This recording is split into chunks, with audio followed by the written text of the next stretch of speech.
Day को हम मनाते तो हैं, लेकिन डॉक्टर्स का असली अहमियत क्या होता है, हमारे जीवन में डॉक्टर्स क्या महत्व रखते हैं, ये बहुत कम ही लोग समझ पाते हैं। जनरली लोगों को जब ज़रूरत पड़ती है तभी उनको डॉक्टर्स की याद आती है, लेकिन डॉक्टर्स हमेशा अपनी परेशानियों को भूल करके सदैव तत्पर रहते हैं दूसरों की सेवा में।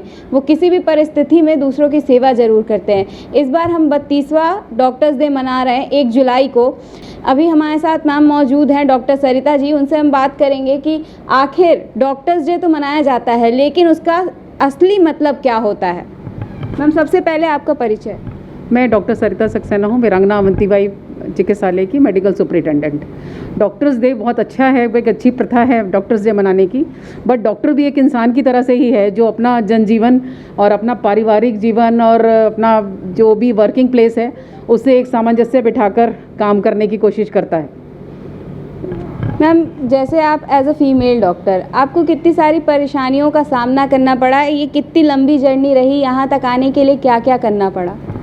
डॉक्टर चाहे फीमेल हो या मेल, दोनों के लिए ही बहुत ही कठिन परिस्थितियां होती हैं काम करने में, क्योंकि हमारी जो कार्य है वो 24/7 है कि हमेशा हमको तत्पर रहना पड़ता है। हम लोगों को नाइट ड्यूटीज़ भी करनी पड़ती है, क्रिटिकल पेशेंट भी देखने होते हैं और अपना परिवार भी देखना होता है। सबके साथ तालमेल मिलाकर हमें काम करना पड़ता है।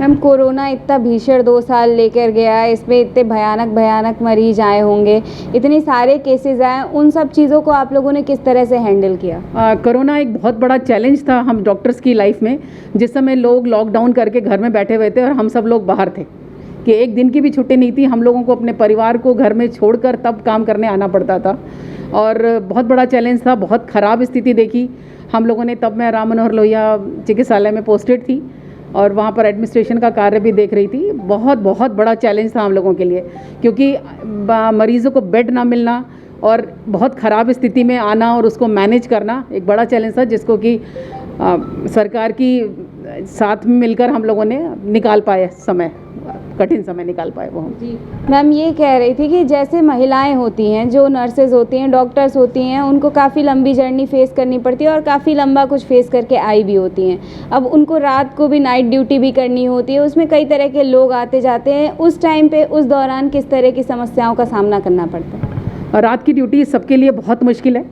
और मैं तो 32 साल से इसी सर्विसेज में हूँ और तब से देख रही हूँ कि महिलाओं के लिए रात की ड्यूटी करना मुश्किल है। बट ये ऑप्शन हम लोगों ने खुद चूज़ किया है कि अगर हम डॉक्टर हैं या फिर जो भी स्टाफ नर्सेस काम कर रही हैं, अगर हमने ये चूज़ किया तो हमें पहले दिन से ही पता है कि हमें नाइट ड्यूटी करनी पड़ेगी, क्योंकि मरीज़ तो कभी भी किसी समय आ सकता है और इसी हिसाब से हम लोग अपने को मानसिक रूप से तैयार भी करते हैं। मैम, और बाकी किस तरह की चीज़ें आप लोग के सामने आती हैं, कितने क्रिटिकल केसेस आते हैं, महिलाएं जो गर्भवती होती हैं खासकर, वो उनके क्रिटिकल कितने ज़्यादा आप लोग के पास केसेस आते हैं, देखने को मिलते हैं। हाँ, डेली हॉस्पिटल में जब 40 से 50 मरीज़ आते हैं तो रात और दिन में कुछ ऐसा अंतर नहीं है। रात जैसे दिन चलता है वैसे यहाँ रात चलती है। रात कभी भी ऐसा नहीं होता कि रात है, यहाँ तो हमेशा 24/7 खुला है। तो पेशेंट आते रहते हैं, क्रिटिकल भी आते हैं, एमरजेंसी ऑपरेशंस भी रात में चलते रहते हैं। मतलब हम लोगों की जो रात का कार्य है वो रात का कार्य जैसा नहीं है, वो बिल्कुल जैसे दिन में अलर्ट है वैसे रात में भी अलर्ट है। मैम, महिलाएं से जुड़ी समस्याएं लगभग किस तरह की और कितनी सारी आप लोग के पास आती हैं। क्योंकि मैं एक महिला चिकित्सक हूँ, गायनेकोलॉजिस्ट हूँ, तो मेरे पास तो डिलीवरी से संबंधित बहुत सारी समस्याएं लेकर लोग आती हैं। हाई रिस्क प्रेगनेंसीज आती हैं जिसको कि हम लोग ट्रीट करते हैं। अब हम लोग भी उसके यूज टू हो गए हैं कि पहले हम लोग चिन्हित करते हैं कि कौन सी HRP है और उसको उसी हिसाब से हम लोग मैनेज करते हैं। और गायनी के भी पेशेंट आते रहते हैं। मैम, उसके अलावा भी उनको कई तरह की दिक्कतें हो जाती हैं खान पान को लेकर के, या फिर खून की कमी, जिसकी वजह से बच्चों को कई सारी बीमारियां हो जाती हैं, उससे कैसे बचें। उसके लिए तो मैं तो सबको ये मैसेज देना चाहती हूँ कि अपना एंटीनेटल चेकअप प्रॉपर कराएं। WHO द्वारा रिकमेंडेड 4 एंटीनेटल चेकअप हैं जिससे कि हाई रिस्क प्रेगनेंसी डिटेक्ट हो सके और एनीमिया हो ही ना। अगर एनीमिया होगा तो हमें उसे ट्रीट करना पड़ेगा, तो हम पहले से ही दवाइयाँ लें कि एनीमिक ना हो पेशेंट। और आज कोविड के पीरियड में अपनी उचित दूरी बनाकर, मास्क लगाकर तभी चिकित्सालय में आएँ कि जिससे कि ये कोविड से भी बच सके। मैम, मरीज जो होते हैं कई बार ऐसा देखते हैं कि माँ को पहले से कोई बीमारी होती है जो बच्चों को भी हो जाती है, तो बच्चे जो होते हैं वो किस तरह से बच सके या उनका किस तरह से खास ख्याल रखा जाए। देखिए, सबसे पहले तो कि सुरक्षित माँ होगी तो बच्चा भी स्वस्थ होने की पूरी संभावना होगी। तो अगर कोई प्रॉब्लम है तो उस हिसाब से SNCUs हैं, बच्चों के डॉक्टर हैं, वो मैनेज हो जाती हैं चीज़ें, उसमें कोई ज़्यादा कठिनाई नहीं आती है। बस हमारी महिला को अपने खान पान पे ज़रूर ध्यान देना चाहिए, जिससे कि खान पान से संबंधित बीमारियां उसको ना हो और प्रॉपर चेकअप हो जाए। जैसे कि थायराइड अगर उसको है, हाइपोथायराइडिज्म, तो वो भी समय से ट्रीट हो जाए कि उसके अबॉर्शन ना हो, उसको मतलब प्रॉब्लम्स ना हो प्रेगनेंसी में रिलेटेड। मैम जैसे आपने थायराइड की बात बताई, तो थायराइड और या फिर किसी को शुगर है तो उसमें किस तरह के प्रिकॉशंस पहले से ही ले महिलाएं? इसके लिए प्री कॉन्सेप्शन काउंसलिंग होनी चाहिए कि कंसीव करने से पहले ही डॉक्टर के पास जाएं और जो भी उसका चेकअप है वो प्रॉपर हो जाए और सब कुछ ठीक ठाक होने पर ही प्रेग्नेंट हो।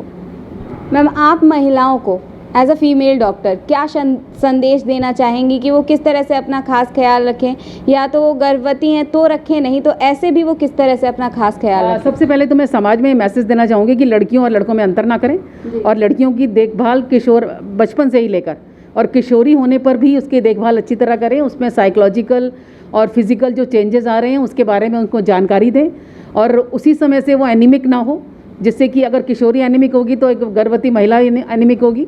तो घर में उसका बहुत अच्छे से ध्यान रखें और हर शादी के बाद हर घर के जो भी सदस्य हैं, सास हैं, नंदे हैं, जेठानी हैं, उस महिला का स्वागत करें और उसको अच्छे से ध्यान दें।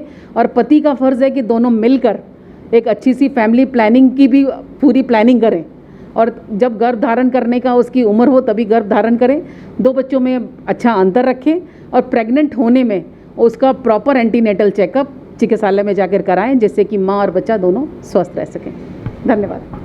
तो ये थी डॉक्टर सरिता जी जिनकी बात हमने सुनी। उनका कहना है कि जो गर्भवती महिलाएं होती हैं या फिर जो भी लड़कियां होती हैं, उनके माँ बाप हों या उनके कोई भी जो देख रेख कर रहे हैं, उनका छोटे से ही देख रेख ऐसी करें कि उनके अंदर खून की कमी ना हो और लड़की और लड़के में भेदभाव ना करके उनका खास ख्याल रखें, जिससे चल के उनके आगे की दिक्कतें जो हैं वो कम से कम हो सके और उनका जो भी आगे का जर्नी होता है, जितनी भी चीज़ें होती हैं, वो उसको सही से जी सकें। कैमरा पर्सन अनुराग के साथ मैं सोनाली सिंह, डेली इंसाइडर, लखनऊ।